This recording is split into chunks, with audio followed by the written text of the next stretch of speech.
let's get to this Right. Ice Cube thing real quick. And Shyster30 says, much love and respect to you both.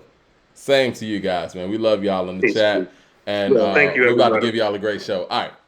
Well, shout out to Ice Cube becoming the first black owner of Sports League. Isn't that how it was reported? I don't want to report anything wrong. Hold on. Let me see if No, I let's can just say pull this. up. No, I think this is how it was reported. The Big Three has officially become the first black-owned sports league. Let's put it that way. Correct. Yes, because I'm I pretty sure will. there are other people involved. I think Clyde Drexler is actually the commissioner. I love that. That's Classic line. awesome, man. And in these times, I've always wondered, like, how do we have all the athletes and all of the ones that are driving, especially in basketball, driving the interest to a sport, and we don't have any ownership in it. The only owner in all of pro sports, and that's everything included, is the greatest basketball player ever. And I think we've talked Mike, about this he might on. be the greatest sports player ever. Like You're you're not right. even You're right. contextualizing You're right. it properly. Right. You're It's right. Michael Jordan. It might be the I'm greatest shortchanging athlete Jordan. You're ever. right. You're right. I'm shortchanging Jordan. And then we talked about this on the show before. How that actually transpired was Bob Johnson had to sell BET for $1 billion, create his own team in Charlotte, North Carolina, and basically sell the team to Michael Jordan. That's how he became the only owner in pro sports. This is Michael Jordan. This is Michael Jordan. Nobody in any ownership position in sports would sell Michael Jordan their team. The Wizards No, lied to him. let's frame this properly. We Mm-hmm. have a lot of minority stakeholders now who are minorities. Right, right, right, right. But as far as being the majority owner, yes, Yes. Michael So, Jordan. so this is a So, big deal. I love what the Big Three does, by the way. I think that it's an ingenious concept. I don't know if you ever been to LA Fitness and go out there, and there's guys who used to play on a high level that are just a little bit older. Nigga, they could still play. Like 7 feet is still 7 feet. 6'11" so is still 6'11". So, Mike, you don't even Mike. It ain't even a 6'11" thing. I told you about the time I went and hooped with some of the homies, and Glenn Robinson pulled up and started busting threes from half court and yeah. talking shit to all like. And I don't mean like one or two times Big Dog pulled up. No, I mean he came up the court about 7 or 8 times in a row from half court and drained. So from an entertaining perspective, excuse me, the Big Three is extremely entertaining. Have you watched some of them games? Yes. Yeah. I mean, you know what my time looks like, Mike, and most of my free time is dedicated to this, obviously. But when I can breathe on it, I get to it. Yeah, man. There's some really good games in the Big Three. I mean, Joe Johnson went out there. He was kicking ass so much that he got called back up to the NBA to do something real quick. And Well, I so want I to. think it's an ingenious idea, and I'm glad that it's being executed properly, and I'm glad that it's continuing to grow. Well, it's great. I actually want to quote Ice Cube because I love this.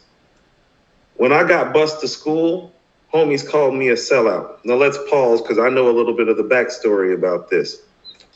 I mean, everybody knows where Ice Cube is from. A lot of people don't know Ice Cube got bused to Woodland Hills High School. Mike, Woodland Hills is the valley.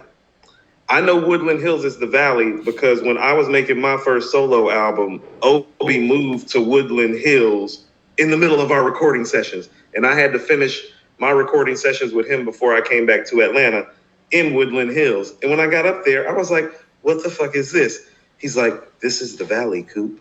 I'm like, oh, I'm like, you got me out here with these. I'm like, okay, dude. So he's getting bused from the hood to the valley. So when he's talking about being labeled a sellout by the neighborhood, I think Woodland Hills might have been like an art school or something, if memory serves. He said, when I started rapping in 1983, bangers called me a sellout. When I left NWA, they called me a sellout. When I started doing movies, rappers called me a sellout. When I started my own league, the arena said it was a sellout. Hey, you got That's to one of the trust best quotes yourself, you'll man. find, Mike. You got to trust yourself, and I think that all of the visionaries, and Cube is clearly a visionary from a musical Clearly. perspective, Even with this league and from what he's done in film, Cube is a visionary. And visionaries have to trust themselves, because the reason why you're a visionary is because no one's going to understand anything that you're talking about until you actually do it. You got to trust Right. yourself. I Now, think that's an issue that Kanye has too. Or Ye, I'm sorry. We're going to talk about him later on. But I'm going to say this in short. If Ye listened to everybody tell him what he shouldn't do, he wouldn't be anywhere. He would be a well, this, producer who well, used to make sped up samples. And they probably told him not to do that too. well, let me tell you something, Mike. Part of the reason why I told you that I wanted to talk Ice Cube first is because I want to have this bossy conversation in order. Because here's what I'm about to try to contextualize for you. We're about to talk Ice Cube, Nas, and Ye. And I wanted to talk it that order for this reason. Well, no matter what Ice Cube says, or no matter what Ye says, people seem to follow and support at fervor. Now, why ain't that shit happening in the middle is some of what we're about to get to. You feel what I'm saying? Because even with Ice Cube making this quote, oh no, we follow him and support him with fervor more often than not, especially with our dollars and our numbers, don't we? Don't we pay to see Friday and buy the DVDs and buy next Friday and buy the deluxe package together when there used to be DVDs? Haven't we supported this man the whole way? Hasn't Ice Cube always been a platinum and multi-platinum rapper pretty much for the most part? Yes, yes. I mean, he's in So we've Cali. always supported, I have a just few. like we've I have always a few supported theories Ye for the about most that. part. So we're gonna, I yeah, have a few theories about that. I think Cube being in please. Cali helps in a whole lot of ways, right? Cali supports Cali. It's what it is. I think Nas being in New York, I think that Icon is icon. That's no, what I'm I saying. agree. Icon is icon because here's the thing about But it. does New Ye York from support? Chi-Town, Common wasn't moving records like that. I You agree. feel me? I agree. Icon Ye is is a icon. little different in a sense. He was able to kind of bridge different worlds together. But what I was gonna say though, does New York support their artists in the same level that Cali supports their artists, or that Texas does, or that even Atlanta? Because I remember even being in Atlanta radio, like, one thing I will say, even if one of our records was trash, or the artist that was coming out, we didn't think it was that great of a song, Atlanta radio was supporting it. And I'm talking about like when radio was radio, like in '05, '06 and stuff like that. You would hear stuff on the radio like, how did this get on the radio? But No, see, Atlanta was I, supporting Atlanta. I get what you're saying. Yeah. And there's some validity to it, except for there is like that certain level of artists, and we're talking about three of them today.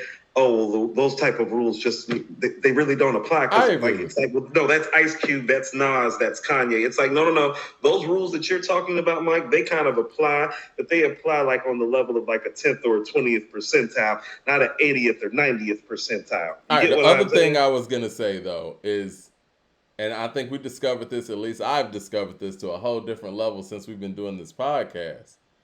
The media has an all-out assault on Nas for whatever reason. Those are two things that Cube and Ye don't even have to worry about. Now Ye deals with it when he goes against the grain, but when Ye's nice Ye, the media is okay with him.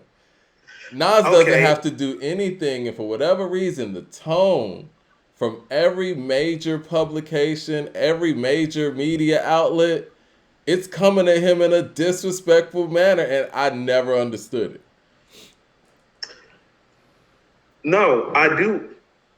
How about this? It's not that my intelligence allows me to comprehend fuck shit too, okay? So I do understand. I do not excuse the behavior. Yeah. Part of what we need to unpack today, and honestly, we need to revisit this just because our platform is bigger now too, about some of the things that I've discussed before in terms of what I've been seeing literally since it was written about the media skew on him musically and personally. Mike, like there's a personal and a musical side of this media thing that I'm about to discuss based on what the source has kind of told me about what happens to him in his media interactions or lack thereof. Nas the GOAT with the super chat And I says, was and it's as disturbing and as upsetting as we forecasted it and foreshadowed it to be, Mike, live on this show and behind the scenes and all of the conversations that we've been having. Like, yo, like this isn't journalism.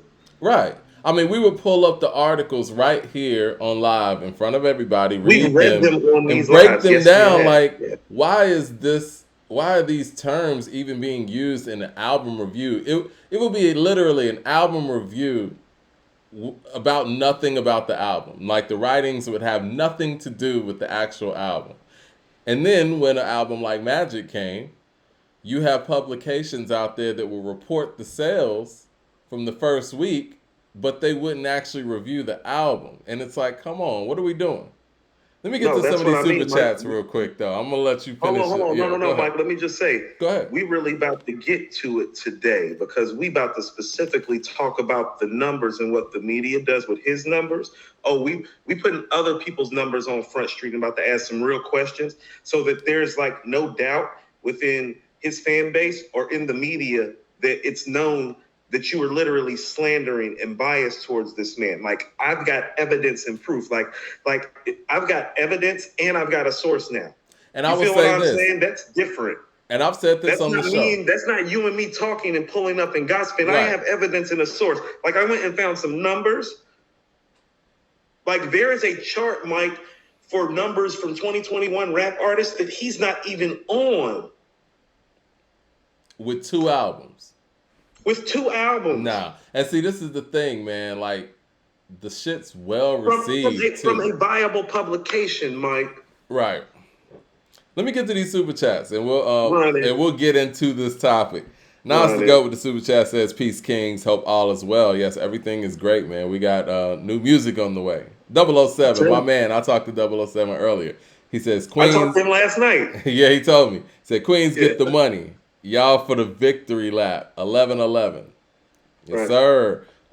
It's a few more I want to get to. Uncle Fram in the building.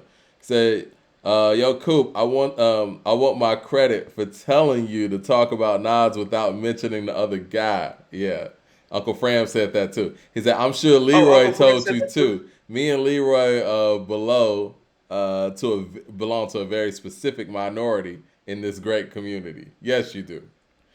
No, and we hold on, and we appreciate you keeping on our toes. I didn't know that you had said it too. I'm gonna give you and Leroy your credit, but this is what I'm saying. See, the fact that the 2 biggest Jay-Z fans in here said that, and none of the Nas fans said it. That's part of the problem that we need to unpack. Why did the Jay fans say it? Prince Boy with the super chat says, "Escobar season incoming." Yes, sir. Matt Max with the super chat says, "LOL, Mike. First people not from NY say things like NY bias. Then you say NY don't support each other. The issue people have with Nas is that he disappears. That's it. Also, Cube does high budget movies." Well, Mad Max, I think I'm First of all, specifically no, talking back about up, Mad radio. Max. I'm talking Go ahead. about radio. You know what I mean? And there was Go an ahead. era where New York radio just wasn't supporting New York hip hop artists. I mean, okay, so Mad Max, and Mad Max is one of our younger followers and viewers. Like, respectfully to you, Nas has only taken one actual break in his career, and now he is in the process of having multiple runs of releasing multiple albums within years' times. Like, in the quality of these runs is unprecedented too, which we are going to finish off all of this dialogues and these diatribes and this source information by literally recalling like these runs and how epic they are, and how this run, Mike, it might be the best run of the runs if KD3 sounds the way that I think that it's about to sound. And then we're talking about within when did KD1 come out? We're talking about That literally was like May of 2020, May I think, of 2020. something like Let's that. just say a 2-year span, right? 2.5-year span, 4 albums. It's impressive. No, I mean, At this quality rate. quality. Yeah. If you look at the quality and at the point in his career that he's in, we're going to even discuss what the source said about how he's even framing this run from an artist perspective. Let's go.